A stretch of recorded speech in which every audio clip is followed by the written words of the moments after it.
Jessie, woo, GBS. I just turn the water on. Big old flex. She never saw before. He's chasing me like waterfall. Jessie, woo. All right, let's do this. Guys, thank you so much for coming back for another episode of Just a Couple Things, y'all. Your favorite podcast hosted by me, your sister, Jessie Woo. All right, so we have a special guest for this episode. But before we get into all that, are you subscribed? Are you subscribed to Just a Couple Things on every streaming platform that streams podcasts? If you are the Spotify people, go to Spotify right now, hit follow. If you're the Apple people, go to Apple Podcasts, hit follow right now. And of course, make sure that you're subscribed here on YouTube so that you can see me, your sister, Jessie Woo. All right. Also, when you follow me on these streaming platforms, make sure that you leave me a review, 5 stars. Because what? I'm a 5-star what? A 5-star biatch. Okay. So without further ado, our guest is one of the stars from this season's of Love is Blind UK.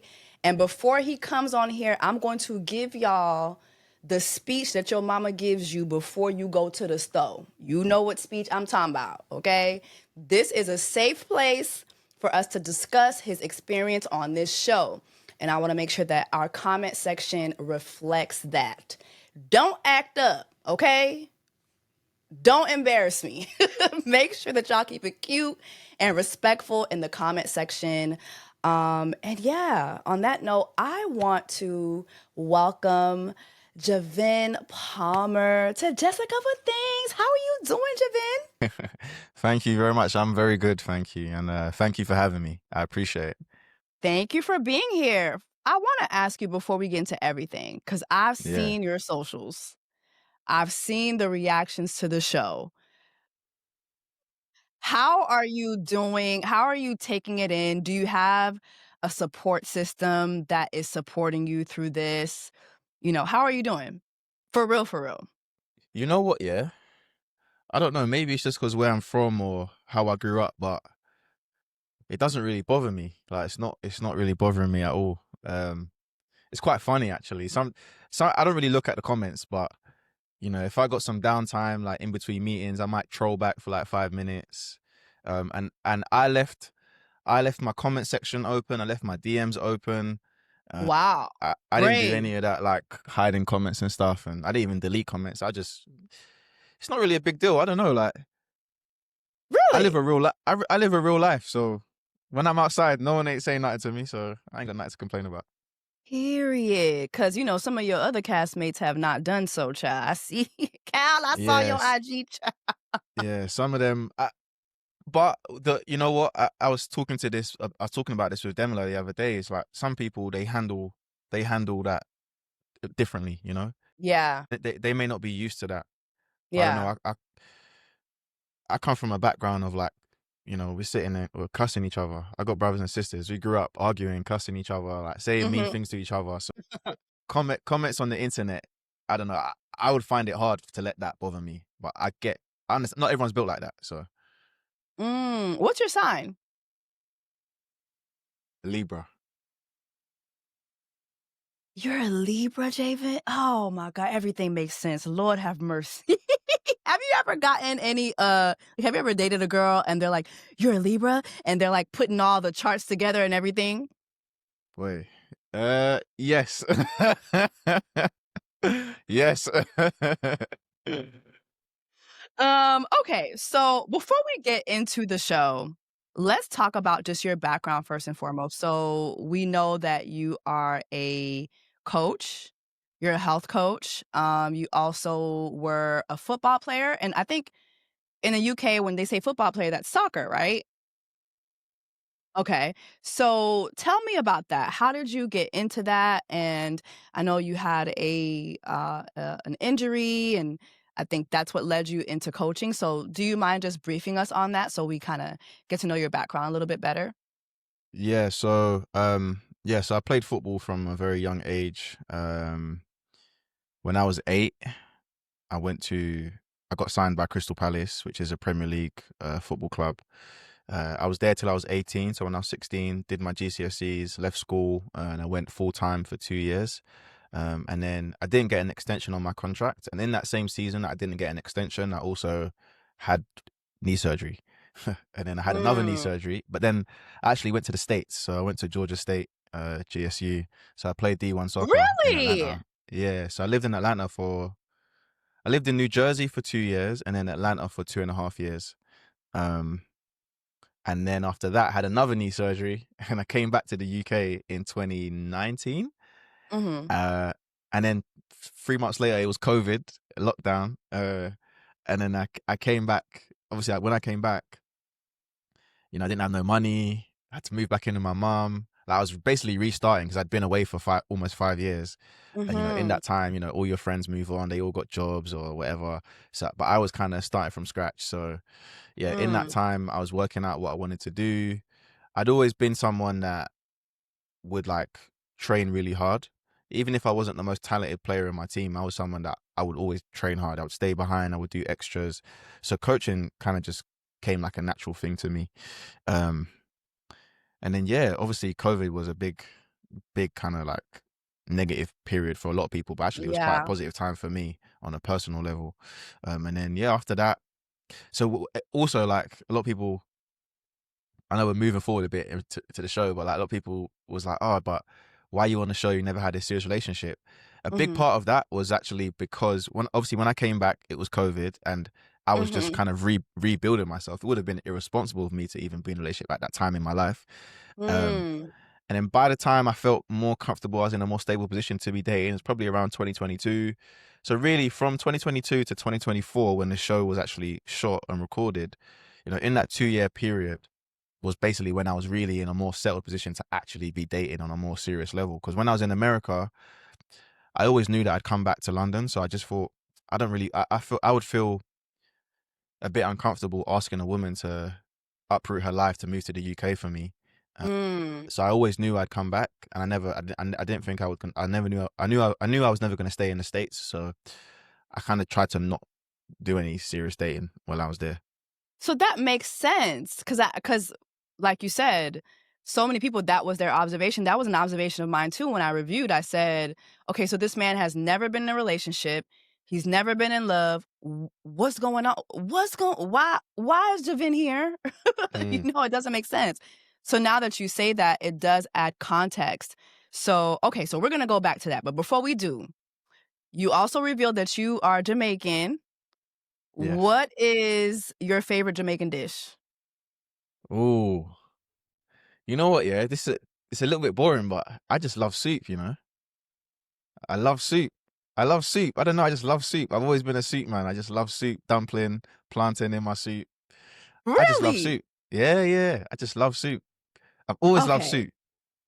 Really? Yeah, But that tells me you're really, like, Caribbean for real, because I think a lot of people don't understand. A lot of people don't know this, but, like, in the Caribbean, soup is a thing. Even it's on a the thing. hottest Yeah, day, yeah. yeah, even on the hottest, I'm Haitian, so we have our bouillon, we have our things, and I just came from Grenada. They have their soups as well, and so you're a Caribbean for real. You're a real yard man for real. Okay. And I did tell a very selected few of my viewers that you were coming on the show, and they told me I have to ask you this question. Okay. This is probably the most important question I'm going to ask you today. Yeah, go ahead. What is your beard routine? They want to know like, how do you get the beard? Boy, you gotta ask my dad. You gotta ask my Really? dad. Yeah. To be honest, I just a little bit of coconut oil every day. That's it, really. Nothing special. Nothing else. Nah, just wake up, bit of coconut oil. That's it. Okay, period. All right, then. Yeah. So let's get into a little bit more. Well, I was going to ask you a little bit more of your dating life. So we know now that you were traveling back and forth. You were in Georgia for a minute, and I'm actually in Atlanta too. Okay. Did you like your time in Atlanta? I love Atlanta. I loved it. Um, Obviously, being a student versus now being an adult I probably have a Mm, different experience if I go back. But mhm. being a student, living in downtown, sometimes going riding my bike on the Beltline, You know, I really did You were doing all enjoy. the things. Yeah. No, I enjoyed living in Atlanta. So And also, it's sorry to cut you. It's the only place where I've been around like a lot of black people. Obviously, there's black people in London, but in Atlanta, there's way like in Atlanta there was black people working in the stores. In England, in London, you don't really get that, you know. So really? yeah, I mean you do in some places, but like I would go to a corner store in Atlanta and a black person would be working in there, whereas in London it's usually like an Asian person, you know, Indian, Pakistani. So it was a very different experience for me. It was so you got to see black folks in places of success too. I feel like Exactly. cause I mean, I was born in Montreal, Canada. I have Haitian parents. I was raised in Miami. I lived in New York for years, and now I live in Atlanta. And I always say I feel like Atlanta was my blackest experience too. And what Right. I love about it is here you don't see black folks just getting by. You see a lot of black success. And so, you know, as a black person, that's very, very important to me. Um, 100%. but I can't imagine you living in Atlanta and there was not instances where you were in somewhat of a relationship. Because even on the show, I can't imagine that. I'm sorry. You gonna have to give me a little bit more. all I can say, yeah. Uh, what I said was, I never had any serious relationships. Okay. Okay. So I So never had any. there were times when you had relationships and like how was that? And what did you learn from those relationships? I always found myself comparing American women to women from London, um, and I always found myself, yeah, I always found myself comparing them just in terms of like personality, the way they handle conflict, even like their different sets of humor. Mm. Uh, and those were some things that I I I kind of ended up not really wanting to date American women. So in Why? it, because a lot of the time, yeah, in London, British humor can be quite blunt. It can be quite harsh. It can be Yeah. very witty. It can be very witty, and you know, I just found sometimes with American girls they were very sensitive, and Mm. I found it quite difficult to just have more of like a friendly relationship without it being too serious. And I'm a very friendly, laughy, jokey person. Like I will make a joke out of you as a way of endearment, not to be malicious. And Mm. I think not all American women, obviously I'm generalizing, but to have this conversation, you have to generalize to a degree. Mhm. Um, I just found that sometimes with a lot of American girls, I was having that issue. Not all of them. Some of them were like amazing, but yeah, I never found my person, so I just kind of was like, you know what, like I knew I was going home, so Mm. I mean, I do feel like the Brits, it is a little more cutthroat, yeah, but like then, I but think then, it's a culture thing. yeah, it's a culture thing, but also even like, I mean, I think even being like from the Caribbean, I think like with our culture, we say things that when you come here, you learn, oh, you're not supposed to say that. Yeah, You're not, yeah, "Oh, this exactly. is this, th" oh, like, I've learned so much being here, even at my big age, I'm still learning, I'm like, "Oh, because back" like, in our culture, we say this word and it's not racist, or we say this word and it's not misogynist, or we say that word, but then in here, you can't say it. So, I Mm. get the differences that you would run into. So, Love Is Blind UK, how did you end up being on the show? Did you apply? Did a friend of yours or a family member say you need to be on the show? Like, what prompted you to join the experience? They reached out to me. They DM'd me on my Instagram, and at first I just thought, oh, it was a bit of a joke because I get loads of DMs from like casting crews and stuff like that, and I just always Mm, I always think, oh, this is like a scam or something. So I was like, you know what? One day they DM'd me, and I just responded, and I was like, yeah, call me. So I gave them my number. They called me, and then from there I had another chat, then another chat, and then each time I was talking to them, it was like getting further and further. And every time I was talking to them, in my mind, I'm thinking, nah, I'm not gonna get forward. Like, there's thousands of people doing this. But every stage, they're like, oh, you made it to the next stage, you made it to the next stage. And then there was one last interview, and they were like, oh, the producers want to meet you in London. Like, they loved your interview. Come to London. So then I was like, oh, this is getting serious now. So I went down, I met the Netflix producers. And then after that, I was definitely like, okay, I'm definitely not going to get it now. So why did you keep thinking they're not going to pick because me? Why? at first I was kind of taking it as a bit of a joke. Like, I wasn't really taking it seriously, because I just thought, oh, like, millions of people want to be on this show. Or maybe not millions, because everyone knows about Love is Blind, but it was new, only season one. Season one wasn't even out yet. So it wasn't. Oh, Yeah, really? so it wasn't popular in the UK. We wouldn't know about it. Obviously, people know about the American one, but that's it. So I was thinking, oh, like, thousands of people are doing this. I'm not. How am I going to be the one to get picked? But then after I knew that when I went to London, I knew that I'm obviously quite far in the process, so it's quite serious. Then after that, they're like, okay, we'll get back to you. So I'm thinking, all right, cool. This is it then. I'm probably done at this stage. then maybe like 3 weeks later, I get an email, and they're like, Jav, you've been selected. You got 24 hours or 48 hours to confirm if you want to do it or not. The filming is in XYZ, and then you get all the information. And then I call my cousin. I call my friend who I work with, and I was like, oh, what do you think? Like, should I do it? He's like, nah, you got to do it, man. You got to go for it. So I spoke to my sister, and she was like, yeah, no, do it. You got nothing to lose. And then I was just like, you know what? Yeah, like, at this stage in my life, I think it was a good time for me to do it. You know, I just moved out I just got my first property. Like, I just moved away from home. The timing was right, especially like where I'm at in my life. You know, I can hold space. I have the capacity to have a partner, a wife. So it kind of felt like, you know, I felt like the right thing to do. So you go from not really having any serious relationships ever to being ready to explore a possible marriage within a couple weeks. Explain that to me. You got to explain that to me. I will explain it to you. Here's the thing, yeah, because a lot of people say they're ready, right? Or a lot of people will make judgments on whether someone's ready or not. Like, the viewers make judgments on, oh, this guy's not ready, she's ready, blah, blah, blah, right? Which is fair.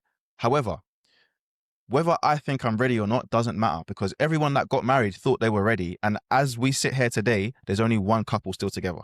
So I don't think anyone knows if they're ready. It's more about if I've got the right connection with somebody.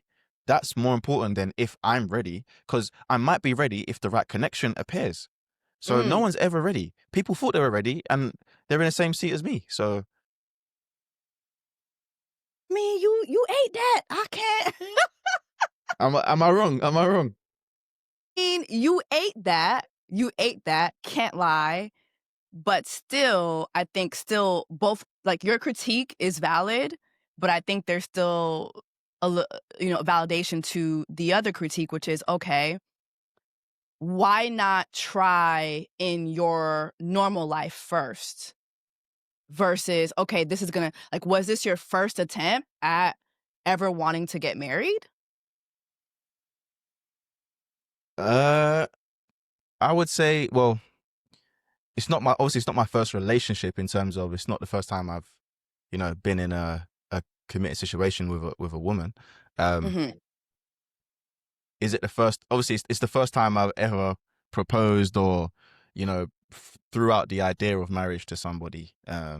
Yes, but in that, so like I mentioned, obviously, when I had moved back from the States, and then, you know, kind of getting to that stage where I felt like, you know, I was more open to having relationships. I had a situation with someone that I'd known for like nearly 15, 16 years from my childhood. I mentioned it on the show a little bit. And that was maybe a year or two prior to that. And it was someone that I'd known for a long time, but we had dated and kind of been together on a more serious level for around 10 to 11 months. And that situation didn't really end well. And I think that it woke me up to a lot of things that I'd been neglecting in regards to how I was treating relationships or how I was treating women, and how they were treating me as well, actually. So Do you mind elaborating a bit? yeah, I think that essentially I was in a situation where I kind of felt like I was I was given a lot of myself, and this person wasn't given as much. And then Mm. it ended in a way where well they basically ended it, right? Which, and I think that for me, I kind of woke up and thought, you know what, like anyone, even if they don't have bad intentions, anyone can do bad things.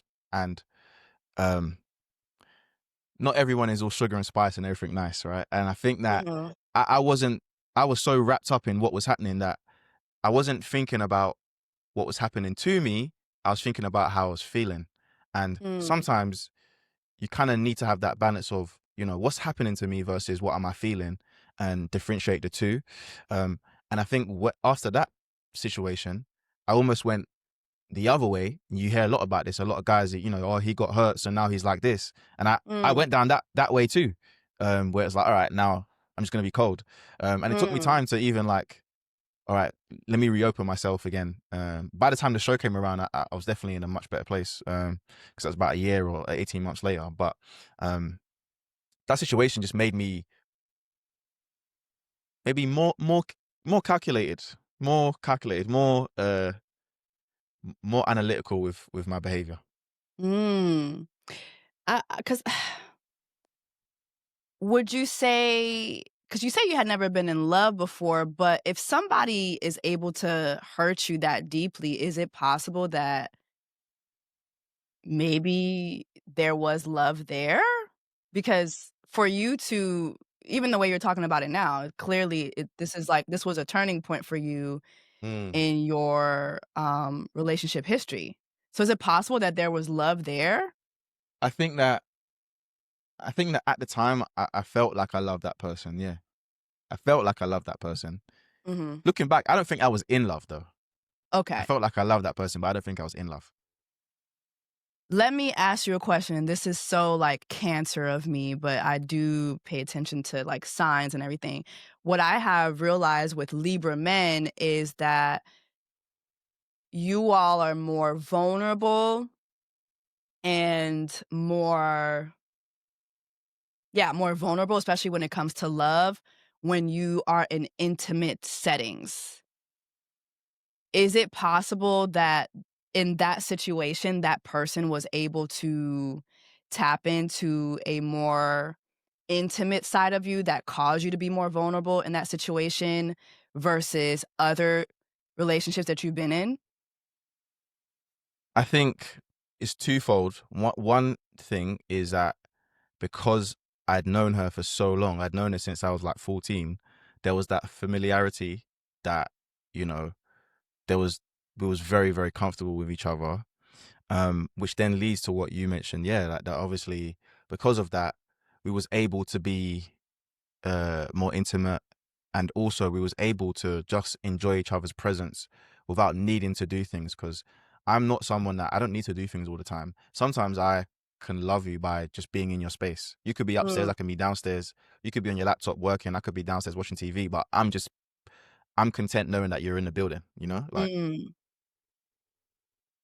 Okay, okay, okay. I'm understanding you a little bit more. I'm understanding you a little bit more. So, on the show, we're in the men's lounge, and we see you from time to time. Who are you closest to in the men's lounge? so Demila, Jed, Patrick, um, Charlie, and Tom. Charlie and Tom, you don't really get to see much of them. No. You see a little bit of them in episode one, but apart from that, and funniest thing is them two had like some of the craziest stories, I like in terms of like heard. pod dates. Yeah, but Charlie and Tom, I was cool with everybody, but those six guys were like, they were like my core group. And then Billy and Cal, I was very close with Billy and Cal because we just spent a lot of time together. Like we was in the gym together every day. We trained together every day. Like, or them two would train together, but I Mhm. also trained. I'd do my own stuff, but we was with each other every day, basically. Okay, okay. Were they feeding y'all? Yeah, it wasn't great, but it wasn't great, but you know, I wasn't starving. I heard the Swedish food was not that great. Yeah, the food could do some work, but we got through it. Okay. Okay, so the first time I saw you on the show that I can recall was a date with Sophie. And I felt like with your date with Sophie, we didn't see much, but it kind of was like she just had a very like mechanical approach, just very and it seemed like it didn't really hit and then we never saw you guys again. Did you and Sophie date in the pods? Like for longer than what we saw? Yeah, so me and Sophie, we dated in the pods all the way up to probably like the last 2 or 3 days, and then um, she had some difficulties with her scenarios, and I think that Mhm. that kind of sent her off the edge. So yeah, we dated in the pods, but I think that obviously it's TV, right? So Mhm. they got paint certain narratives. Yeah, yeah. But yeah, we dated in the pods, yeah. So, wait a minute. Okay, so you and her dated up until her situation, like you said, kinda sent her over. So were you, like, kinda blindsided when she decided to leave? I wasn't blindsided because she was never my top connection, and I was never her top connection. So no, I wasn't. No, Okay. no, no. She So wasn't. who okay, Yeah. so who were your top connections? So and Katisha, um, Megan, uh, Megan? yeah. Every time I say that, people laugh, but like it's the truth. Um, Yo, that's Katisha, funny. Megan, Holly, a girl named Holly. Mm, They didn't really show her, no. and then Sophie. Um, I had other connections that I enjoy talking to. Like I spoke to Sarova, I spoke to Bada. But obviously they had other connections that they felt more strongly about as well. So yeah, but those are my top four. Okay. So, what made you and Katisha hit it off so much? Because like, when I'm watching as a viewer, it feels like she's doing a lot of tugging Mm, and you're not really giving her much.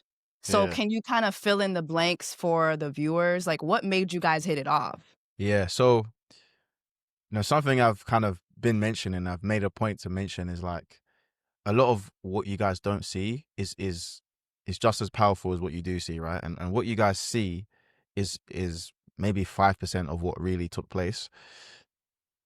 In terms of like me and Katisha's connection, there was a lot of things that we connected over. Family, her ambition. At that time, she was working on a business and like uh also her vulnerability. That was a big thing for me.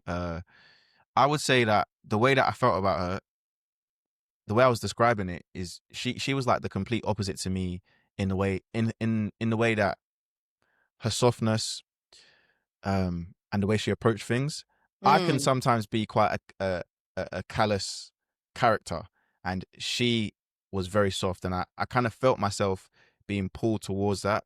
mm, And this might sound a bit odd to say. I've said it a few times now, but I almost felt like it sounds a bit odd, but I felt like a bit of a savior complex because I just felt like we spoke about her childhood.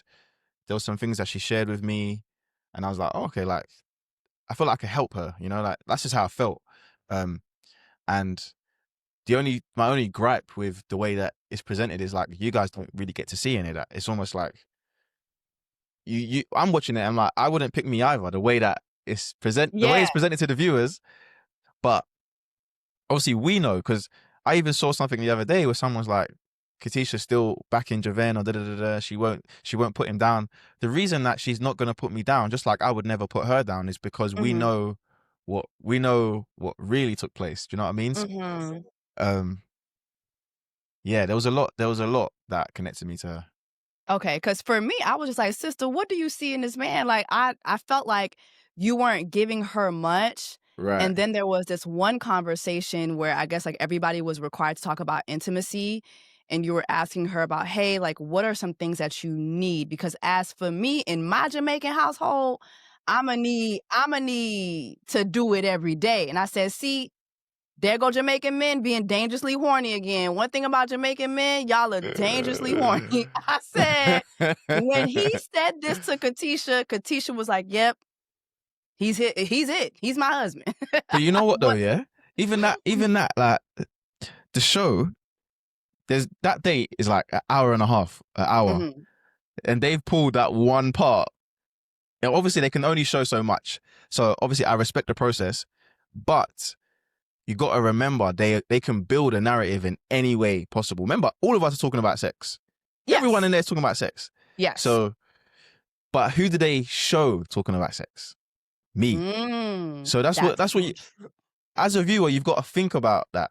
Like another thing, and the way that I describe it, yeah, like me and Demila are very cool. We're very good friends. But even in the first 4 episodes, I'm watching it and I'm like, it's very clear that they're trying to romanticize and humanize Demila, and in doing that, create a contrast picture with me, with what they've shown. And a prime example I can give you is, you know, God rest her soul, he talks about his grandmother, right?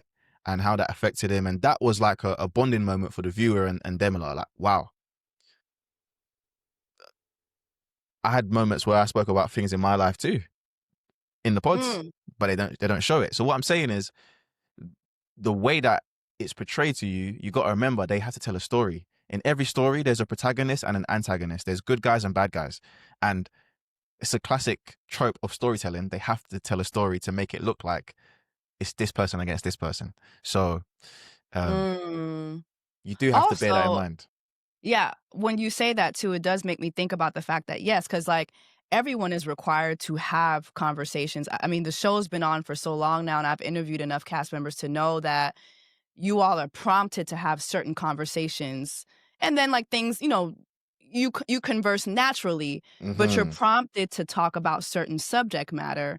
So what you said is very true, which is like, okay, they only showed me talking about this, but everyone else had these vulnerable moments and I was never shown discussing that. So I do think that that is something that we all do need to keep in mind, that we didn't really get to see that, not necessarily because it didn't take place.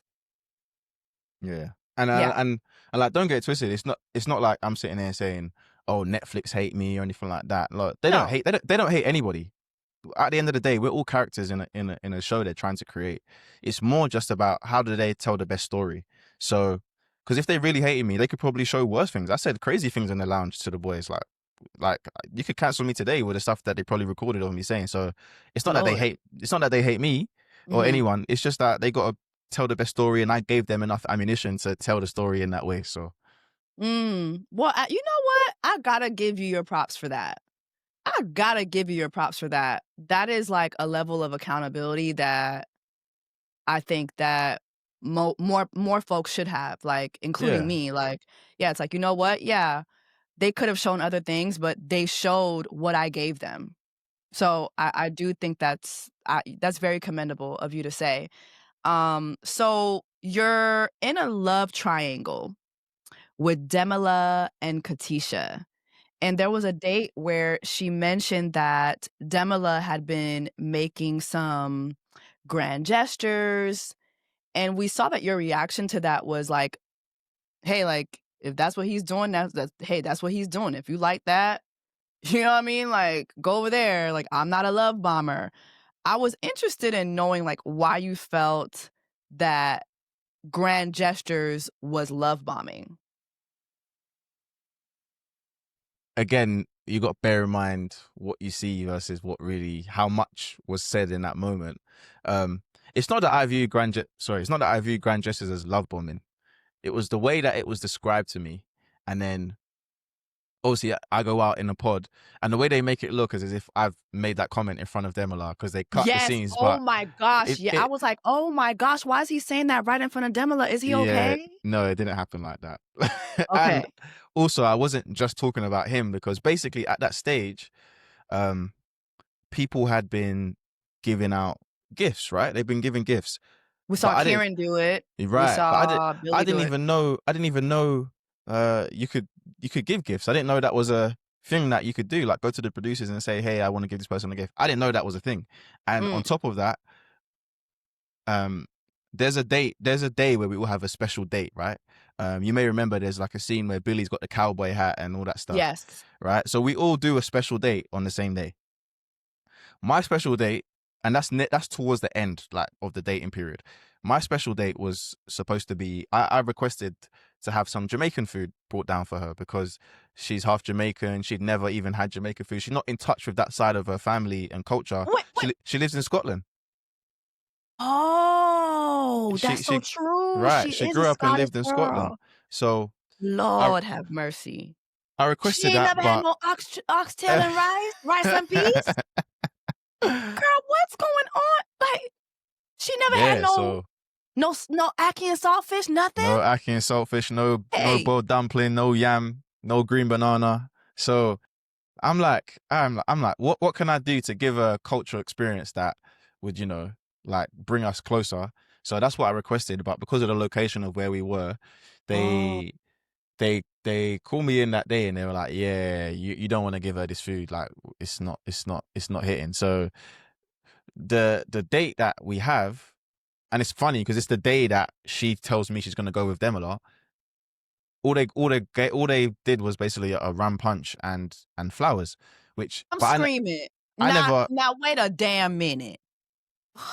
All y'all got was some Jamaican rum punch. Was it Jamaican rum punch or was it just? I didn't even know. I just told them, look, it's last minute. They couldn't get me what I wanted. I was like, just do rum punch and flowers. That's all we can do right now. So good evening. So yeah. But it's not that it's love bombing. I'm not saying that, but I just think that and maybe the way that I expressed it at the time, I wasn't just thinking about him. I was thinking about Kieran and him sending gifts, and that was a bit earlier in the process. That wasn't as late in the process where you see the special dates. Even though it looks what you see, it looks a certain way, but it wasn't like that. So, and it was more that I didn't know people were doing that and doing it so early. So, for me, I think it was. Some people might say it's not love bombing. I'm not saying it's love bombing, but I think that it was maybe a bit fast. But I didn't even know it was him. I didn't know the specifics at that stage. Well, and when you are dating, do you believe in gestures? You are a proper Jamaican man. Hello, I've dated Jamaican men. Can you straighten that out for the gals who's gonna see this that believe that you're out here giving low effort, Javin? Because it gave very much, okay, is he out here giving low effort? You mean to tell me you not sending nobody no flowers or nothing, Javin? Like, you got to clear that up, boo. I'm someone that when I'm in there with you, I'm in there with you. And I give you 100%. I'm not a big gift giver, though. I'm not sitting there sending people. No. But when I'm with you, why? You got to earn it. Just like I got to earn it, you got to earn it too. Javen, no. No. No, you got to earn it. You got no, just like I have to earn it, you have to earn it. And Javen, absolutely not. Absolutely yes. and even in that process, but what I will say is like when I have someone, I'm someone that like I'll give you 100%, and I like to do things for people. Like, I don't want you to have to do stuff. I'm like I'll do it. I'm a doer. I want to do things for you. So, but yeah, if you're dating and then you're in a relationship, you like the girl, you love the girl, like you have all these good emotions about her. Why not like send flowers or send gifts just because? Why do you feel that it's something that she has to earn? Doesn't she just earn that by existing? No one does. I will do things for. I'm someone. I will do things for you. That's how I express.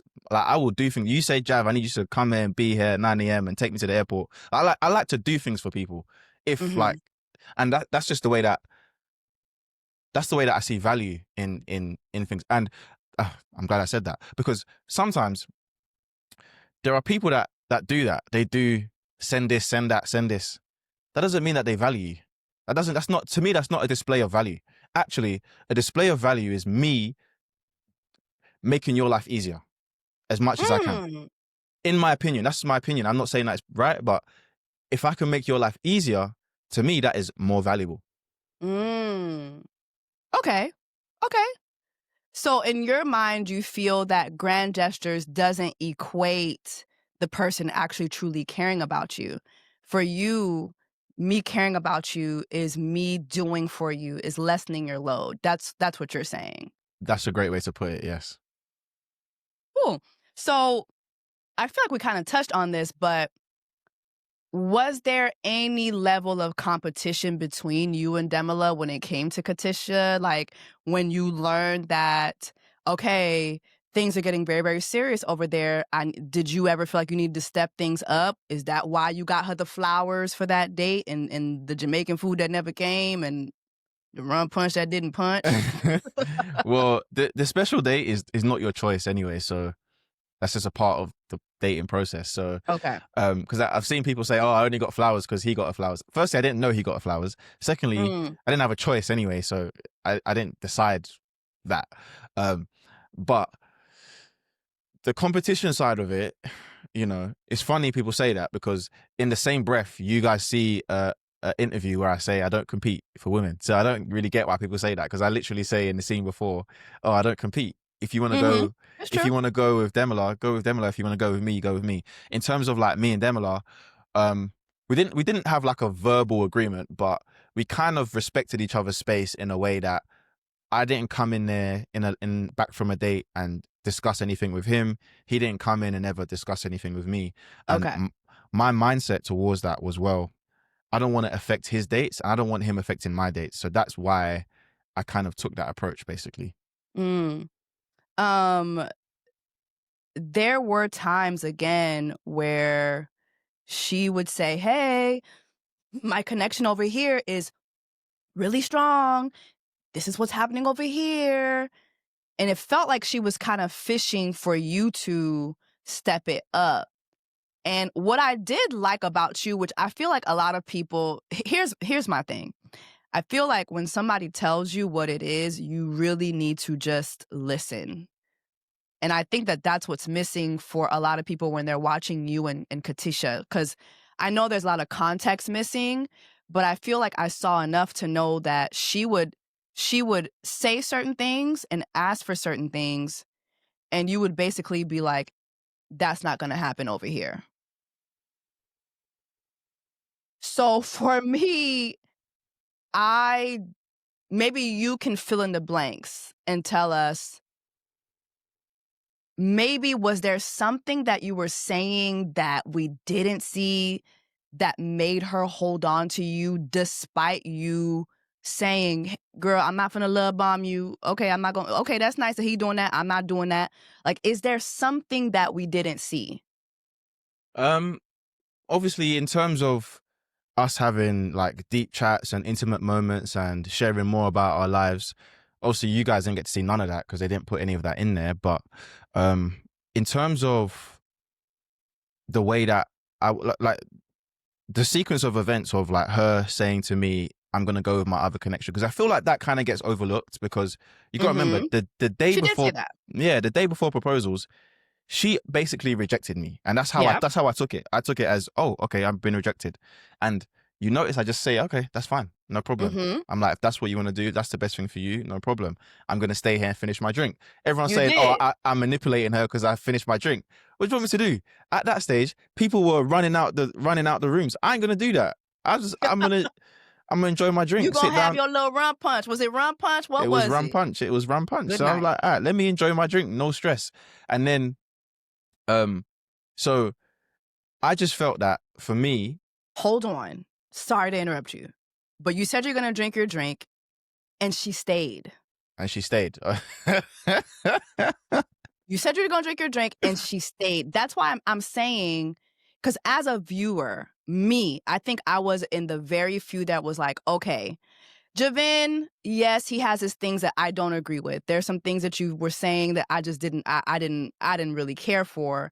However, I did feel that you represented yourself very well.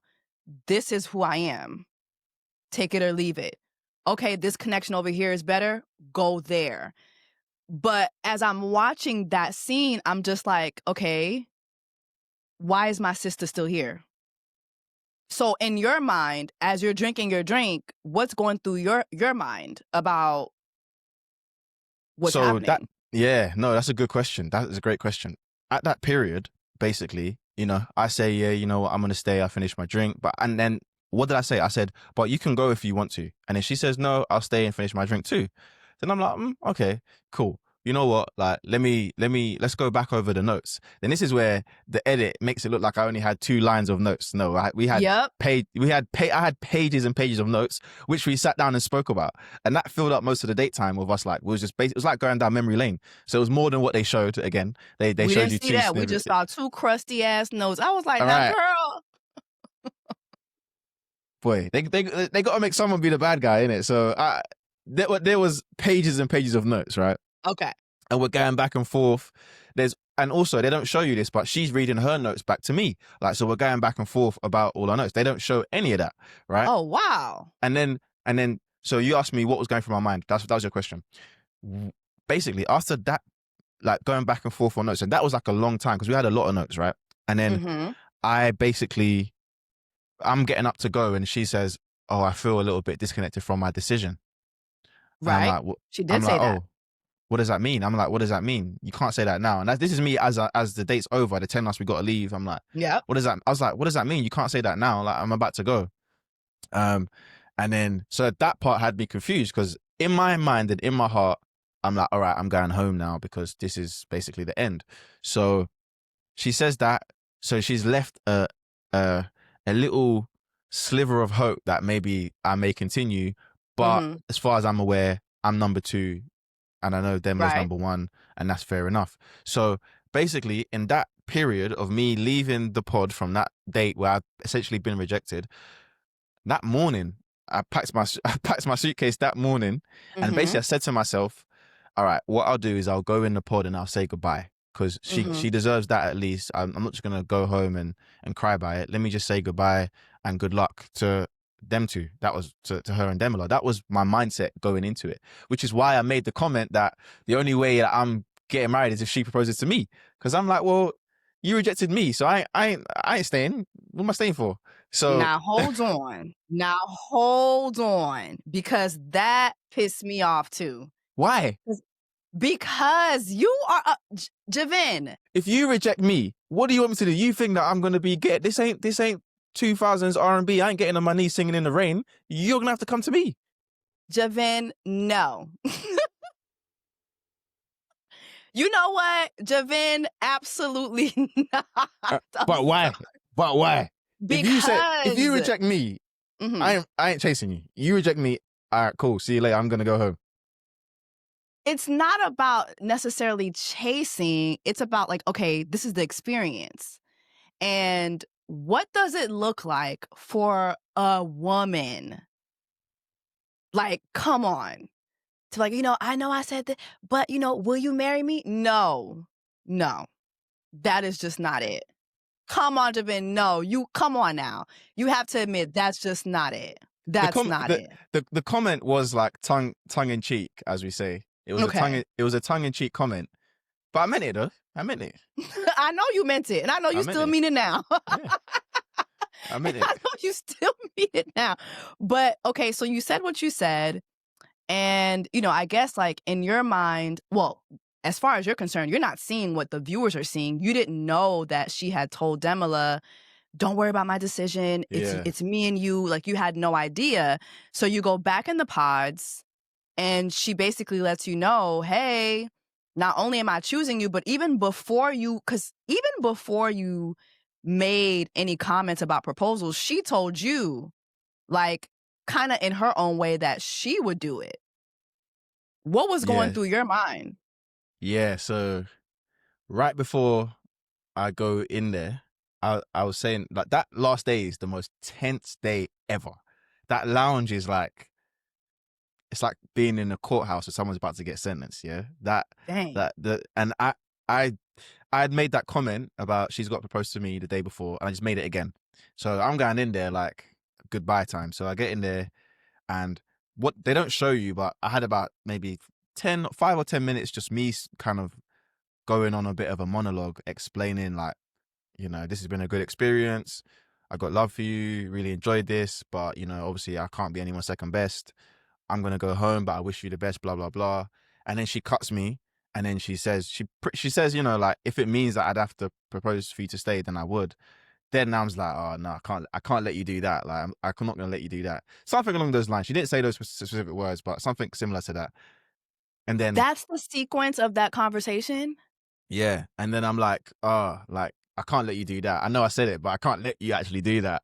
And then obviously that's when I kind of, because remember, I'm the only guy there that didn't have like any sort of proposal thing prepared, and that's because I was going home. In my bags were packed. I'm like, I'm going to my yard. So, Lord, that proposal was so ghetto, Javin. I'm sorry, well, and I know it's. She caught me off guard because I didn't think she was gonna do all that. In my heart, I'm like, I'm going home. You do know in real life, your proposal gonna have to be better than that. I just, Javin, I just want to make sure. It will be, but okay, you got to recognize in that context, like, I genuinely, I'm thinking I'm going home, so I didn't prepare anything. All I prepared was to say goodbye. I see guys in the lounge writing notes, they're writing essays about what they're gonna say, and I'm just sitting there like, you lot must feel good because I'm going home today. So right, I've gone in there. Of course, I've gone in there unprepared because I've gone in there like I'm going home. So, and until she said that, I would have, it would have been a goodbye. So that's where my mind was at. So, like, so you propose, she accepts, and basically, obviously, things just, blindside Demila. Was there anybody on your side? Like, did you have any connections that you blindsided with your proposal with Katisha? No. That we didn't get to see? Okay. All I know, all I do know is that I know Holly wanted to see me again, but for some reason it didn't take place, as in, like, we didn't get to date again towards the end, even though we both wanted to see each other, but apart from that, no. Okay. So you guys meet for the first time, you propose again, you was like, listen, I want to take you home tonight. Like, I mean, what was going through your mind? Like, what is that experience like when those doors open and you see the person and it's like what is, I just want to know, I feel like I've said this so many times, but what is going through your mind, your body? Like, what are you feeling? Probably, I don't really get nervous or anxious very often. The best way for me to describe it is like, anyone that trains, like combat sports, if you've ever, like, the first time you've ever had a fight, that's what it's weird, that feeling in your stomach, like, Jesus, like, wow, what's gonna happen here? It's hard to explain because you've heard the voice as well for so long, and you've never put a face to the voice. So, to put it bluntly, I was hoping she'd be good looking, obviously. Like, I was praying that she was good looking. Obviously she is and still is. And then I was happy, man. When I saw her, I was very happy. I can't lie, I was very happy. Yeah, you looked it. You look very happy. Is Katisha your usual type? Like, what's your usual type that you go for? I usually date dark-skinned women, to be honest. I talked to Anu yesterday, and I said this to her. I said, when you went to the pod link up, the way you looked at Yolanda, I said, oh no, that's his type. I said that to her. I was like, that's his type. I usually date dark-skinned women, but I like light-skinned women. I like mixed race women, of course. Like, they're beautiful as well. But I do. If you look at my dating history, it's usually been like dark-skinned women. So I've obviously dated mixed race girls though. Yeah. Okay, period. Okay, so now it's honeymoon time. Y'all are at the honeymoon. Things are going well. Apparently things went very well the first night, child. And then we fast forward and you guys meet all the couples. And Cal had a lot to say. Yeah, now looking back on Cal's situation now, what are your feelings on I was dying to ask you this question because after watching the Love is Blind UK reunion and seeing what Cal did to Sarover and then going back and thinking how he was coming for you during your honeymoon, I want to know what your thoughts are. Um, I think at the time, Kyle thought he was doing what a good friend should do. Mm-hmm. And I think that I don't have any animosity towards him for the way. No, I don't have any animosity towards him for what he was asking. I think that for me, my time there, I didn't give a toss about any of the other couples. And I mean that in the nicest way possible. But I did not care whether they're arguing, fighting, da da da da da. It's not my business. So Mm-hmm. I'm not getting involved in anyone else's thing. I understand his angle because he's looking at it from two sides. They're sort of making it look like Cal didn't like me, but he was kind of saying it from two angles. Firstly, Mm. obviously he likes Demila and he's like, how can you do that to my boy? But also he's like, Jav, if she can do that to him, what could she do to you? Is kind of what his angle. So he's Mm. basically looking at it from a protective standpoint. When I look back now and I think about, okay, the position that he's in, you know, right now he's getting a lot of stick online, and I would never add to that. So for me, it's just more of a case of it's not something that I would do, but I understand and respect why he questioned her and went so hard at that time. Mm. She wasn't happy about that, and I know that because that same day she told me. Um, yeah, she wasn't happy about that. Do you feel that it was a simple thing? Because now that I hear that you say that he was looking at it from all angles, as a viewer, it just seemed like, okay, they probably feel that like Demila was the better choice. And then we have her revealing to you that actually I was going to go with Demila and then I didn't. And then, so like, what are your thoughts on that as of now? Because on the show we do see, okay, she tells you that she kind of blindsided Demila. And She don't say it quite like that though. she doesn't say blindsided, but I'm paraphrasing. But basically that he was expecting for them to be engaged. Right. No? Because yes. So in regards to like how I feel about what people may have thought, because people may have thought that Demila was the better choice. Number one, in the nicest way possible, I don't care what anyone has to say, because they're not in there with me. They're not spending the nights with Katisha. They're not trying to help her when she's feeling emotionally down. They're not having to support her while everyone's questioning her. So I I I tried my best to give her my mentality, but obviously she can't have my mentality because she hasn't been through what I've been through. I haven't been through what she's been through. But I was trying my best to fortify her in a sense that, yo, like in these moments, especially when we was on the honeymoon period and all the questions and all your interviews are about Demila, you kind of need to escape from it a little bit and just be like, I don't really care about this. Right. And just own your decision. So, and then, well, we'll talk about Manchester when we get to the apartments. But yeah, so I weren't really too bothered because I weren't there for anybody else. I was there for myself and Katisha. Did it kind of feel like in your mind, did you feel like, okay, do I really want to be with somebody who's flighty? Or were you using, her kind of leaving Demila hanging as a reason to kind of have something over her? I feel like that was an observation too. It's like, okay,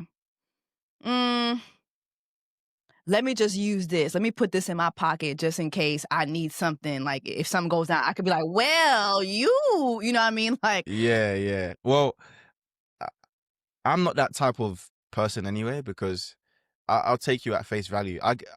There was times where I basically explained to her that, look, I'm not judging you for that moment because I give you a lot of grace because I recognize that the pods, the the the dating in the pods, that period of recording is very intense. So it's very long hours. You're basically on set all day. Like I gave her grace for that moment. So talking about just the honeymoon period where we're away in Cyprus, I never held that against her. I never judged her for it. the only issue that really took place was that basically, because it was bothering her so much, just by proximity, it was bothering me. It never bothered me in the sense that, oh, I care what she said to Demila, or I didn't care about that. I still don't care about it. It was the only thing that was bothering me is that she was bothered so much. So yeah. Okay. As a viewer watching you two, I felt like you guys had two main issues. You had a vulnerability issue, and she had a communication issue. It just seemed like she was not able to really tell you what she truly felt. And I think for her, it was because, like, I don't want to say this because if I say this, I run the risk of this person having an answer that I don't want to hear. And then for you, it kind of felt like you just were very surface. Even your sister said, you're very hard to read. You smile all the time. Even if you're angry or annoyed, like you smile.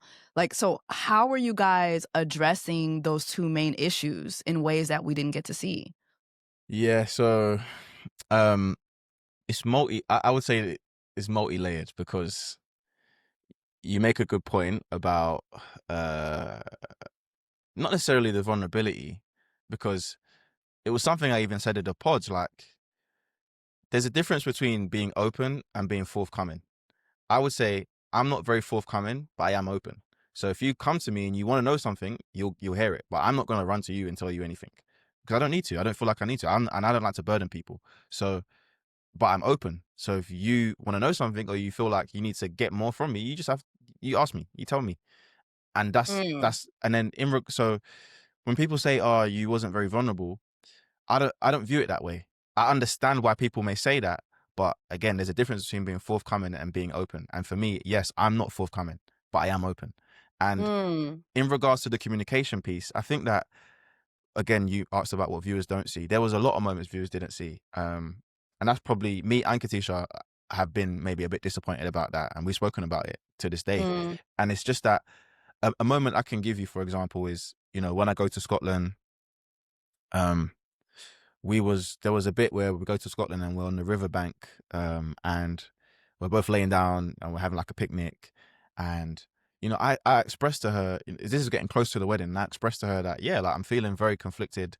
Like, obviously I really like you. We've got to this stage, but I'm not going to embarrass you.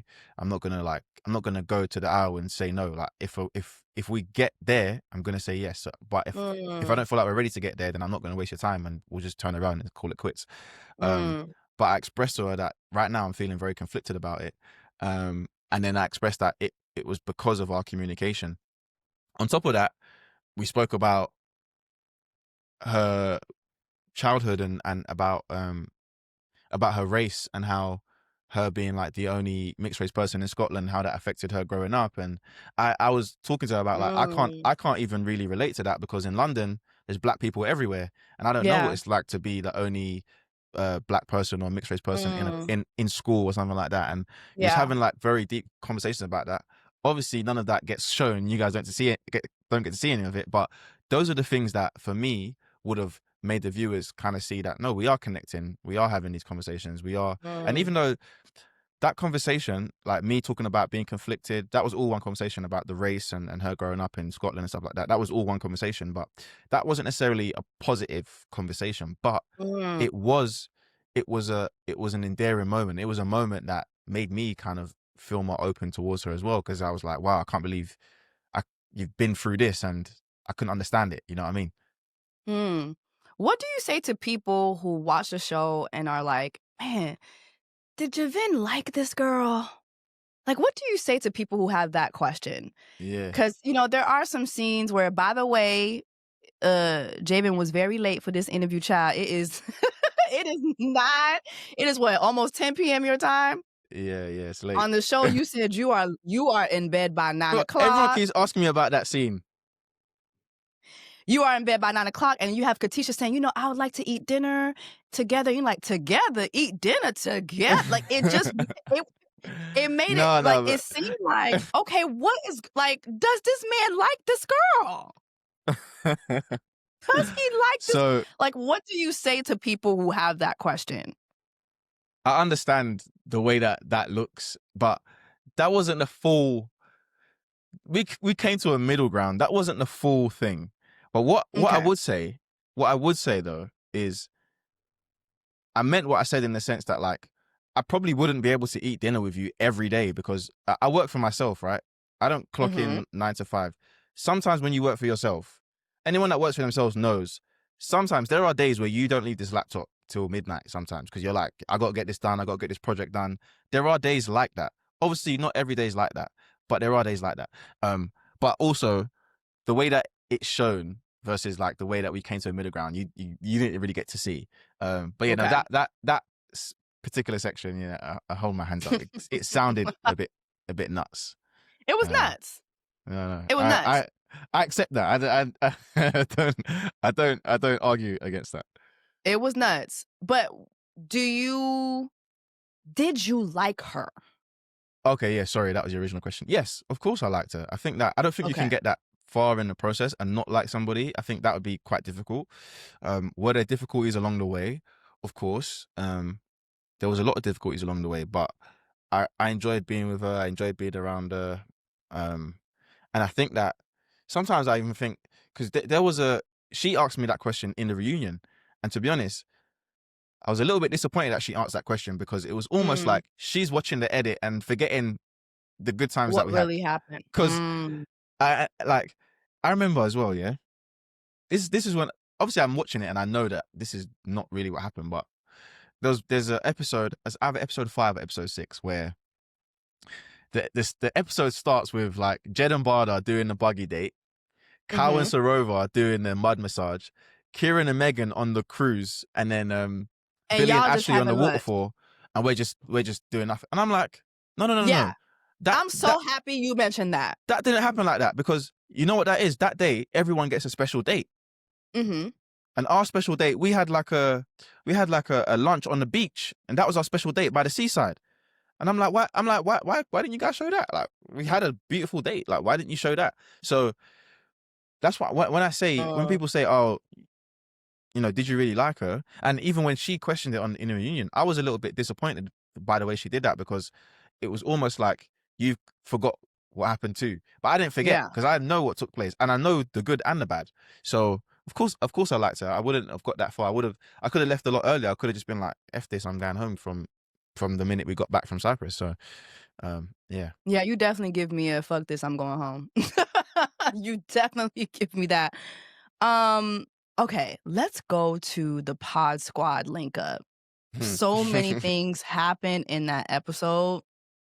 But first you had this conversation with Karen and you were talking about the fact that you weren't in love, and that I'm paraphrasing, maybe you can help me remember, but I feel I from what I remember, you said that you could possibly get to the aisle without being in love if you could foresee yourself in love. Was that what you said? Yeah, so essentially what I had asked him was like, I asked him, do you feel like you could say yes or say I do, even if you're not in love currently, but you feel like you have the foundations and the capability to fall in love, like potentially fall in love, and you feel solid in that belief that you have the capacity to fall in love, but you're not in love currently. Right. And then, so I asked him that question, and obviously he had his perspective. Now, again, I've seen Katisha talk about this as well, and even with the way she talks about it, I'm also a little bit surprised, because she knew that in that process, I'd never said I love you, and she never said I love you to me, and I was perfectly okay with that, because, you know, respectfully, there are people that said I love you after 10 days, and again, we're all sat in the same seat today. So I need everyone to just keep perspective of like, it is a very short window, and some people fall in love differently. But for me to fling that word out, I need to be rooted in that like 100% all the way. I'm not just going to say it for no reason. So I did ask him that, and the reason I asked him that is because he was I could clearly see he was a bit further along in the process in terms of being in love. So yeah, I wanted his perspective. But were you saying these things to her as well? Like, we know you didn't say I love you to her. She even said, I remember during the honeymoon episode where Barda was saying, we said I love you, and Billy and Ashley, we said I love you. And she's like, well, I don't want to say I love you just because we're in this process. I want to say I love you because that's really what I mean. So I think you both were on the same page, but I don't think we ever saw you say these things that you were saying to Karen to her. Were you communicating those things to her too? Yeah, yes, because we had these conversations about like, you know, like exactly that actually, how, you know, Ashley's saying it, Barda's saying it. We spoke about that. And again, I'd let her know that, you know, it's not something that I'm just going to say. So she knew that. She knew that. And I knew that from her. I had no expectations of her to just kind of come out with it. Like, that wasn't, those are not words I was expecting to hear from her at that particular stage. Okay. Sophie comes in, and you and Sophie, like, what was going on with you and Sophie, Javin? It was just like, it was so steamy. I'm like, okay, what did we miss? What's going on? What did we miss? You asked her if she stayed down the street or something. You said, do you stay by here? She said, yeah, I'm down the street. What was going on with your miss down the street? Javin. All right, so let me put it this way, innit? Let me put it this way. Obviously, when she comes in, right? The reality of when she comes in is like no one makes any noise. When all the other girls come in, all the girls were screaming. She comes in, no one makes no noise. It's like, and obviously we had known that some of the girls didn't like her and all that kind of stuff. We kind of heard about that, but we hadn't met her, so we didn't know. So she comes in. I'm not really paying too much attention. I see her. I look at Kieran. I start laughing because I know Kieran had more serious dates with her than I did. Obviously, I dated her, but so in regards to like our conversation, you know, people are saying, you know, am I flirting? The way that I see it is this, yeah. When you meet me, Javin, you was definitely flirting. You was flirting. When you meet me, I'm a laughy, jokey character, yeah. If you even look at the way that it goes, you never really hear our conversation. You hear like little snippets of our conversation. And the reason you don't hear what our conversation is, you never hear the meat and bones of our conversation because we was talking about some off-camera stuff that involved the producers and they can't show that. So that's why you never really see us have a full conversation. You see small little tidbits because they had to cut around what we were saying, of course, because they couldn't show it. And because of that, and I thought I was being slick by doing that, but I wasn't being slick because all they did was they were able to cut around. I was laughing and joking and cutting around. They were able to use that. Now, also, if you actually break down what was being said, what you guys do here, she's flirting with me. But as a man who's a fiancé, were you not flirting back? I wasn't flirting back, but I should have shut it down. And I accept that I should have shut it down though. I should have shut it down. I wasn't flirting back. I was just being a laughy, jokey character, but I should have shut it down though. I accept that I should have shut it down and I should have been like, Javin, y'all was in there cackling. I mean, now I get it that you guys were saying stuff that we couldn't see, but okay, did you kind of in your mind think, all right, Katisha's across the room and here I am cackling, my head is tossed back. We see your tonsils, Javin. Like, y'all are just cracking up with each other. In your mind, did you ever think, ooh, this might not look good to Katisha? That's a good question. To be brutally honest, no. But that's maybe because I didn't view it. I didn't feel like it was anything to worry about. If I saw her laughing and joking with Demila, I wouldn't be bothered. In fact, she was talking to Demila that night. I wasn't bothered. She might not have been laughing and joking like me, but I'm more of a jubilant personality than her. You know, when I'm in a room, I'm not like a loud, shouty person, but when I get chatting and me and you are chatting, you're having fun. We're gonna run jokes. I'm gonna run jokes with you. So that's just my personality. That's just the way I am. Now, Sophie made inappropriate remarks, and I didn't shut it down. That was where I went wrong. I should have been like, all right, yo, we can't be talking like that.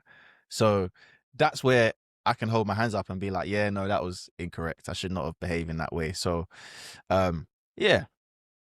When I spoke with Anu did say that when Sophie came in, she actually was being very flirty with all the men. She did say that in our conversation. So it does seem as if that was her goal, but still, y'all who had rings on. But when you watch it, when you watch it, right? When you watch the pod episodes, the pod mixer, who they basically show me talking to the girls back to back to back, almost as if none of the other guys spoke to the girls. No, it's true. They may have not been talking like me. They may have not been as expressive as I was, but I'm sure they all had great conversations too. So now, as a viewer, you know, again, when I say narratives, they've got to build a narrative, and that was a narrative that was built from very early. So they had to maintain that narrative. So they're only going to show me talking with the 3 girls. But did the other guys talk to the girls too? I mean, I was there. Everyone spoke to everyone that night. Yeah, and that's believable. It's the pod link up. That's the whole point. So earlier you talked about being someone who's very forthcoming. No, not forthcoming. So you're not forthcoming. Okay, I don't know why I thought you. Okay. So do you think that is something you should change? Because we have Megan who came and told Katisha what happened in the photo booth. Do you feel that, okay, maybe this is a lesson that I'm learning, that I do need to be more forthcoming? Because should it have not been you? Like, do you feel that it should have been you to let Katisha know about the photo booth moment? No, because essentially, no. Let me explain. No, because the way that we need to go back to the sequence of events, because again, the viewers kind of only get a half-baked story. So I got to flesh out the story properly, because when we get back from the mixer, you see us upstairs, right? I'm eating. Katisha's visibly upset, right? From what I remember, and from what I remember, she was upset, and I asked her what she's upset about. She tells me a story about her and Anu had some type of disagreement at the mixer. I can't remember the details, but they had some type of disagreement. It was to do with something that she said about Demila or Patrick, but I can't remember the details. They had a disagreement. Anu did tell me that Mr. Spleen was down to the mixer sowing a whole lot of carnage. Right. So... Well, I mean, I don't know. I wasn't really there at that moment. So she told me she's upset. So as far as I'm aware, in that moment, she's upset about a disagreement that she had with Anu. Right? That's as far as I'm aware. Then obviously the next scene is we go downstairs, and then you can see me messaging Kieran, and I call Kieran and say, oh, you guys are going out. Right? Then you see me get my jacket. I ask her to come with me. She says no. I'm like, why don't you want to come with me? And if I remember correctly, I was like right by the bedside. I was even kneeling by the bed. I was either kneeling or standing by the bed. And I'm like, oh, why don't you come? Like, I really want you to come. She's like, why do I want to go? I'm like, I just want to say goodbye to the post squad. We ain't seen them in like a couple of weeks. Like, it'll be nice to say goodbye. I'm like, I'm asking her to come. I'm like pleading with her to come with me. So she says no. So I say, why? She told me she's tired. So I'm like, okay, anything else? She doesn't say. So I'm like, okay, cool. Well, I'm going to go for a few hours. I'll be back. I won't be out long. She says, okay, that's fine. Go. So I'm like, all right, cool. I'll go. Now, obviously, she's upset. And people are going to say, oh, I displayed a low level of emotional intelligence. On the flip side to that, I would say, sometimes we talk about emotional intelligence, but we ignore emotional integrity. The emotional integrity in that is, well, how do I display what I'm feeling inward to somebody else? So in that moment, really what I was seeking, and when I think about it, I wanted her to say to me, I don't want to go. I don't want you to go right now. Please stay. But she doesn't, and this was a common kind of theme in the way that we communicated, is she doesn't know how to express herself. So some people talk, that's why I always say there's emotional integrity. It's not just emotional intelligence. People love to say that word, but it's not just about that. Because if you cannot say how you feel, then that's also a problem. And then I'm now replaying in my mind that, okay, what have I done, and why have I not created a safe enough space for her to really say how she feels, and not feel worried about what I'm gonna say back to her. And That's good. And what that's did you come up with? well, I think it might be her personality trait. I don't think it's anything to do with me personally, because I'd never lashed out at her. I don't raise my voice. I'm a very relaxed person. So I never dismiss her feelings. I question your feelings, and I like to analyze how you feel about certain things. But if you don't bring things to me, we never get to have those conversations. We never get to have those discussions. That's good. That's good. But also, in that moment, was there a part of you that thought, you know what, I should stay with her? I just saw the pod squad anyway. I should stay with her. To be honest, no. Sounds harsh, but no, I didn't think that, because I think I don't know, maybe I was a bit frustrated. Maybe I wasn't happy. I was just like, nah, I'm just gonna go. I'll be back. So no. Okay. So what the hell were you and Sophie arguing about in that damn photo booth that didn't have a curtain? What was going on? I need to understand what you and Sophie had, what did y'all have to argue about? So I can't go into specifics. I can't you want to get in trouble. But basically, long story short, we was arguing about it was similar to what we were talking about in the mixer, just behind the scenes producer stuff, some about the inner workings of the show, specifically about something like producers had told her versus what they told me. We had a small back and forth about that, right? And Sophie can be a bit animated. I'm very animated. I love a good argument. So we was just disagreeing about that. She goes into the photo booth, and I went in there with her. Mind you, there was no curtain. Everyone could see us. So I'm not justifying it, by the way. I'm not justifying going to the photo booth. That was a wrong move. Going out in the first place was a wrong move. I should not have gone out in the first place. And it was probably about 5 to 10 minutes max. And not that we was in the photo booth, but that we was even talking that night. And then after that, I came out the photo booth. Well, we both came out the photo booth. And I parked myself. I'm going to just be honest here. I just sat with the black people. I just sat with the Negroes. It was me, Patrick, Demila, Yolanda, Anu. We were just parked off in the corner. I just got to keep it honest. That's You said the same thing. Yeah, we just parked. It was just the Negroes were over there. We just parked off. She didn't say the Negroes, but she said she didn't say that, but she said the black folks. She kind of made it. She painted that picture. She's like, yeah, we was over here. The club was ass. It wasn't it just the vibes was just more between y'all. That's what she basically said. So that's what happened. And I think, but the thing is, there's two things here. Obviously, Megan and Kieran are the golden couple. So in terms of the way the shows come out, they're the golden couple of the season. And on top of that, because of the way that I've looked at the mixer, of course, the viewers are gonna be like, oh no, imagine what he did off camera if he could do that on camera. And I get that, to be fair. I understand that. So I don't really have any argument against that. I can only just say what the truth is.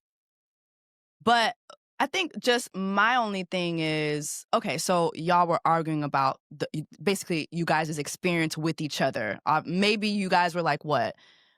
Filling in some blanks when it came to your experience together in the pods. But how does it get to the point where it escalates? It didn't really escalate. It was just we were just going back and forth, and just I was strong in my position and she was strong in her position. That was. So you guys weren't angry? No, it wasn't vicious. It wasn't a malicious argument. No. Okay. No. So are you and Sophie cool today? Yeah, I'm cool with everyone. I ain't got no beef for nobody. No one can beef me. I'm screaming. Okay, cool. So Megan obviously goes and she has this conversation with Katisha, and then, Katisha leaves. Mm-hmm. Have you and Katisha ever spoken about the incident, just you two? Yeah, so can I give some more context to her leaving? Yes. Yeah? All right, cool. Absolutely. So obviously what the viewers see, just like how they don't see me asking her to come with me that night, they don't see the full argument, right? and specifically the way the argument ends. But essentially, I've said it to her. I kind of felt like I was ambushed because if you notice in an argument, I've got my headphones in. Basically, I'm coming downstairs and I see cameras and I'm like, what's going on? Because usually when you film, they let you know when we're filming. I come down, I see cameras and I'm like, whoa, whoa, whoa, whoa, whoa. And I see her packing her bags. And at that moment, that was the first time that I had ever felt like she was acting for the cameras. I was like, whoa, this is some type of performance. Because we had been very, like, anytime the cameras are around, like, we just knew, we knew what time it was, you know what I mean? So, and then we have the disagreement that you guys see, but then at the end, it looks like I just walk upstairs. It didn't happen like that. At the end of the disagreement, I was like, so you know what? I'm going to go upstairs. Why don't you go and get Megan and Kieran and come back here and let's all four of us hash it out?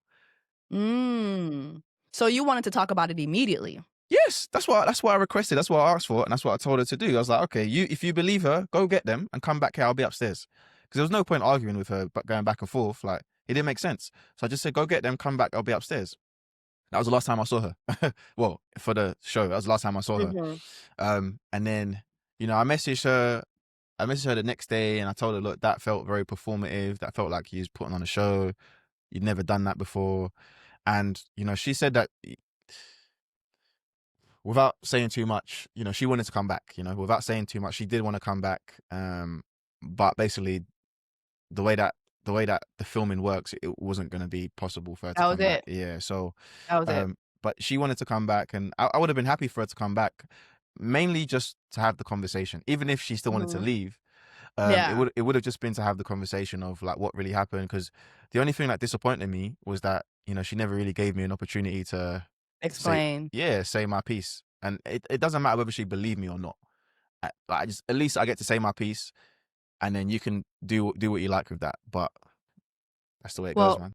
We did see you give your piece to Megan and Kieran. And I was like, wow, that was the first time I watched you not smile. Like, that was the first time in that season that I saw you in a conversation where you didn't smile. Like, it wasn't nothing pleasant. And I guess my question for you is, why was it so important for you to stress the fact that there was no curtain on the photo booth and that you weren't like in the girls' faces the entire time? You know what it is, yeah? There's a few things. A lot of people, I've seen some of the comments, oh, he's deflecting or he's trying to do semantics. Anyone that says to me semantics don't matter, to put it bluntly, you're stupid. To say that semantics doesn't matter, because how you say things matter. How you convey a message to somebody, it has importance, right? And on top of that, if someone can't see why it's problematic to accuse somebody of something that they didn't do, and the territory we go in when a specific person says something about me as a man,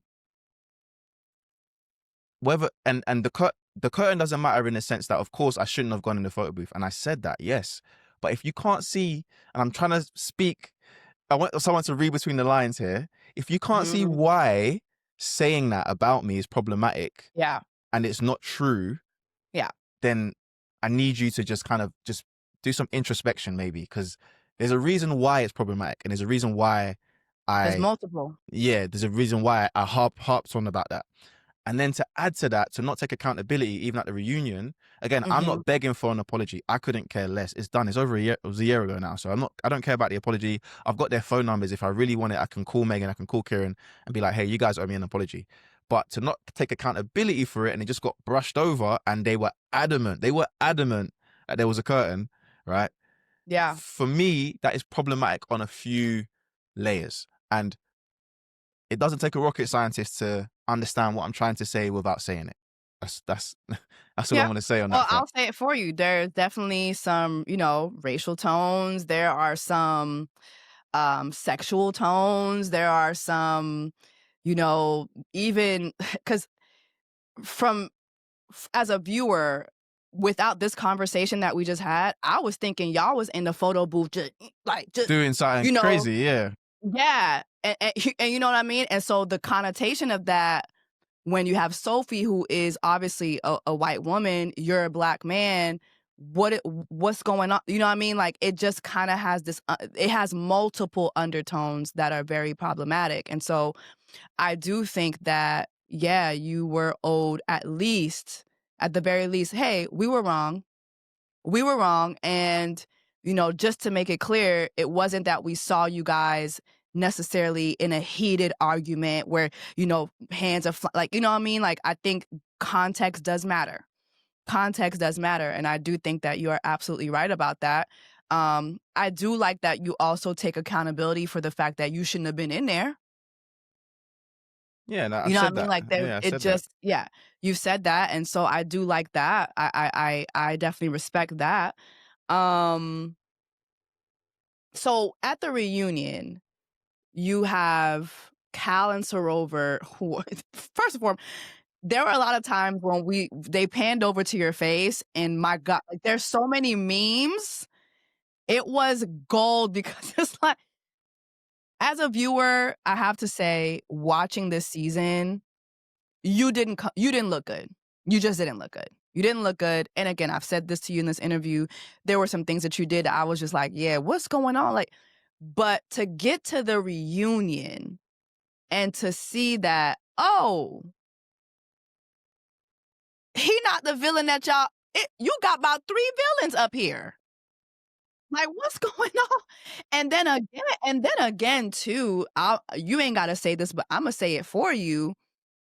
Again, there are a lot of undertones to that. Where at the end of the day, you did not get to the altar and waste somebody's time and say yes and get married and waste their time for months and months and months. Yes, there are some things that I didn't like, but I can respect that you didn't go down to that altar and be like, yes, I'll marry you. Yes, I love you. And then, Yeah. so like, what was going through your mind when they first went to Cal and Sorover?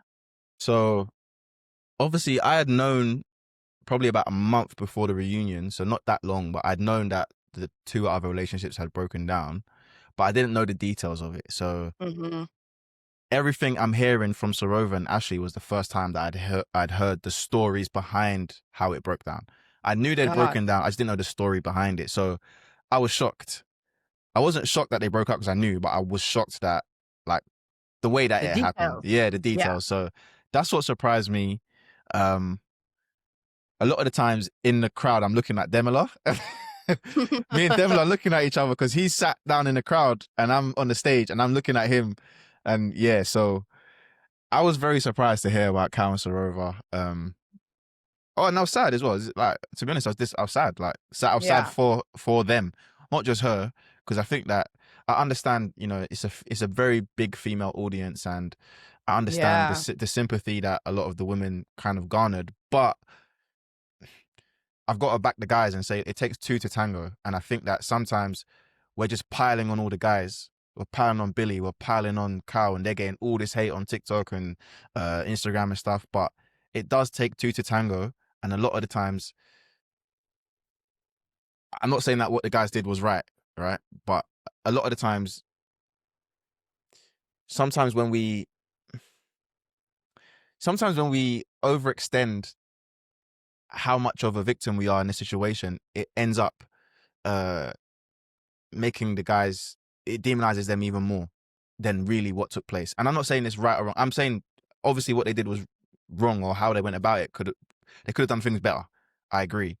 But there should be some responsibility on both sides. A little bit. I don't know. And on top of that, I don't know the details of the breakups, apart from what was shown on TV. Like, that's the same thing that I've heard. So I can't speak too much on it. But I feel there's a little bit of imbalance. That's all I'm going to say. Let's talk about the imbalance. And do you feel that there are signs that Sorover and Ashley maybe missed, like you viewing the show? As a viewer, that's a great question. You being a participant too, like you being a participant, you having your own experience with Katisha and then watching their experiences. What are some signs that you feel that Sorover and Ashley missed or may have missed? Yeah, that's a good question. Let me ask you a question. If you're dating a guy and he says to you 2 or 3 times that he doesn't usually date black women and you're not usually his type, what would you say? I'm running from I'm running for my life. All right, Literally. Yeah. there we go. That's that's one Yeah, thing. I'm running for my life. Yeah. Mhm. The other thing with Ashley and Billy, and again, I would say out of the couples, those two are the only couple I didn't really talk to as much. I spoke to Billy, but I didn't have too many conversations with Ashley. Uh, Mhm. Watching it, he expressed his doubt like multiple times. And again, I don't know this about Ashley, but looking at it, I feel like she got really wrapped up in the process rather than the person. Ooh. And that's from a bird's eye view. I don't know that for a fact. And Ashley's a very nice lady, like wonderful girl. I've spoken to her a few times, but like looking at it from my perspective, the way she talked on camera, her interviews, I think she maybe fell in love with like, this is what can happen and this is what I want rather than this is the person I want. Because Mm. the marriage is important, but the connection has to match the importance of the marriage for it to work anyway. So I don't know. That was my observation watching it. Think that is a very good point. Do you think that even in your experience, there were moments where you might have gotten caught up in more of the experiment versus how things are going with the person, you and Katisha? I think I was the opposite. So I think I disregarded the process and I was Mm, focusing more on like how I was feeling and how she was feeling. mm, Because I think that, you know, a lot of people they date based on how they feel without being aware of like what's actually happening to them.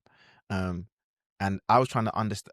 I understand what I want and what I need, and I'm trying to filter Katisha through that system of what I want and what I needed versus, oh, I need to get married. And that can be a mistake too though, because the whole point is to get married, right? So yeah. you're supposed to get there to get married. So that is a mistake as well, but it's my opinion. Hmm. So, I mean, having gone through the process and seeing some of the comments, I'm pretty sure you've seen some comments that say, he played in Katisha's face. Do you feel that you played in her face?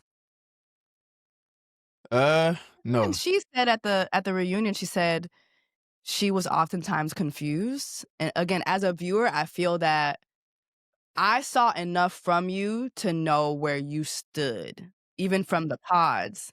So why would she say that? When there was a comment that she made where, I expressed like, I would always be there for her. I'm someone that she can talk to at any moment, blah, blah, blah. And then she was like, oh, I wish you said that to me. And I'm not going to lie, I was disappointed by that comment only because it was almost like, I almost felt like she watched the edit and got tricked by the edit too. Because Mm, I'm like, whoa, you know that like what you saw versus what we lived wasn't. lived. And I don't know if that's the case, but that's what it felt like when she made that comment. And it did disappoint me when she said that. Did I play in her face? No, I don't think so.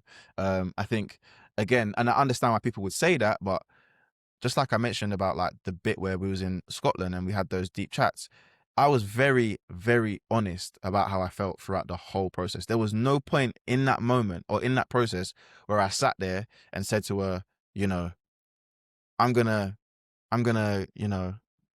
bring you the world and Mhm. do all these crazy things. I was very realistic. I was like, look, we need to get to a certain level before we feel comfortable to say yes. And that level is like a connection that we can't deny. And Hmm. the only way for us to get there is we've got these little issues here, especially around the communication.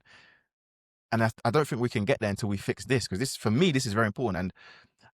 And if they had told a better story, I'm not saying Netflix tell bad stories. It's a multi-billion-dollar company, but Well, it's not necessarily Netflix, it's Love is Blind. right. But Yeah. like in the pods, I had made a very, very strong point about how important communication was to me. And I'm not saying that she's a bad communicator, but I'm saying that the style of communication that I like, I expressed to her. And there were certain things that happened throughout the process that happened off camera as well that I don't want to talk about because I respect her, that let me know that, okay, she's unable to communicate in the way that I need. And Mm. I'm maybe not able to communicate in the way that she needs as well.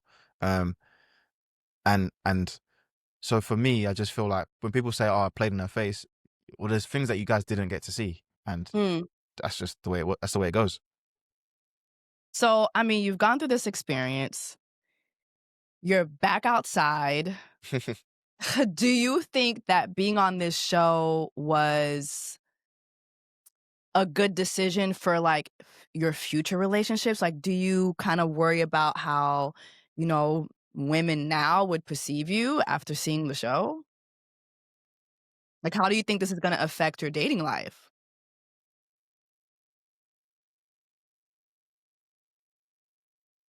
Don't think I'm gonna have any trouble.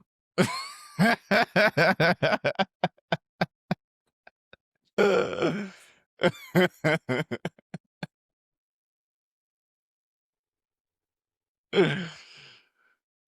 know what, Respectfully. Javin? You are all right with me. You are all right with me. I do think that you are I think that you are brutally honest.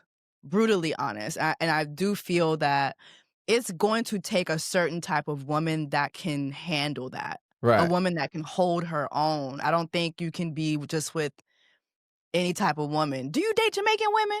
Yeah. You need to be with a Jamaican woman. And You need to be with a Jamaican woman, or you need to be with like a African, like somebody who can hold their own with you, but still be soft and gentle with you, so that you can open up more. I What do spoke you think? to I spoke to Anu and Yolanda yesterday. We did a TikTok live together, and I was saying that like I've always kind of known what I wanted. Mm-hmm. The process probably reaffirmed what I wanted, and it made it clear to me that like anyone that I'm gonna be with, they're gonna need to have a strong spirit. They're gonna need to be strong-willed. They're gonna have to match me in that aspect, and that doesn't mean that they have to be like masculine or No, like they just need no. to be secure within themselves to be around me. Because if you're not secure within yourself to be around me, I might outdo you. I might and I'm not trying to outdo you, but it's just my presence can sometimes put people in a box. I'm not trying to do that. I would never. I'm not purposely trying to put anyone. I want You need to someone. be with a woman who can keep you on your toes, though. You do. You need to be with a woman who can be soft with you, but also out. You know what I mean? Like, you need a one who can they don't see God. Like, you need a girl who like you because you can't be with a woman that can just oh no, you can't. It's not gonna work. It's not gonna work. And I think Katisha is a very beautiful and very soft woman, but I do feel like your it just wasn't gonna work. It wasn't gonna work. And I don't see you as a villain in that situation. Um, but I kind of do wish you would have just went home. Do you wish you would have just went home? Um, no, because I did like her, Okay. so I felt like I would be robbing myself of like what could be, and you don't have a lot of time, so you're trying to. People, I got a lot of kickback for saying that the engagement didn't feel real and that it felt like she was my girlfriend, but actually, I get why people are giving me kickback. But what you got to understand is, I'm not getting swooped up in this process. We proposed after 11 days. In that moment, after day 11, and we're together. All right, on paper, she's my fiance, but she's my girlfriend. And in that process of girlfriend to marriage, I'm basically trying my very best to try and cram in as much experiences, conflict, as much as possible in that period to see if this is the right thing. Because in that you don't know. No one knows. People thought they knew and they didn't know. Like I said, I'm Yeah. going to say it for the third time. 3 people got married. Two of those people are in the same seat as me. So going forward, I mean, what's next? Are you in a relationship now? What's going on? Like, are the girlies are the girlies hitting you up? I know the girlies are hitting you up, Javin. I know it. No, I'm I single. know the I'm single, girlies man. is hitting you up. I'm single. I'm You're single. single? No one wants to be with the villain, man. Demila's the only one getting love. Demila didn't even get to the next bit, and he's getting the most love. So Demila's the guy right now. Okay, so you need to hang out with Demila. When Demila's going out down to the bar, you need to be down to the bar with Demila. Okay. We all go out. We all go out all the time. So yeah. Okay, good. So what's next? Like, do you see yourself doing another reality show? Like, do you see yourself doing like Perfect Match, or like, what do you see? I don't know. Sometimes I think maybe I'm too honest for TV. So like, I get myself in trouble because like, I'm not saying that the other guys on the show faked it, but I think that there was a level of honesty that I brought to the TV screens that basically didn't work in my favor. And I think that, you know, maybe if it's something where I get to display my personality over a longer period of time, I'd be more open to it. Okay. Because the negative with this is only 11 episodes. We shot hundreds and hundreds of hours. You only get to see 11 hours, less than 11 hours of footage. So I need something where you get to see me over a course of time so you can really see what I'm really like. Because you've sat down with me for 1 hour and 45 minutes.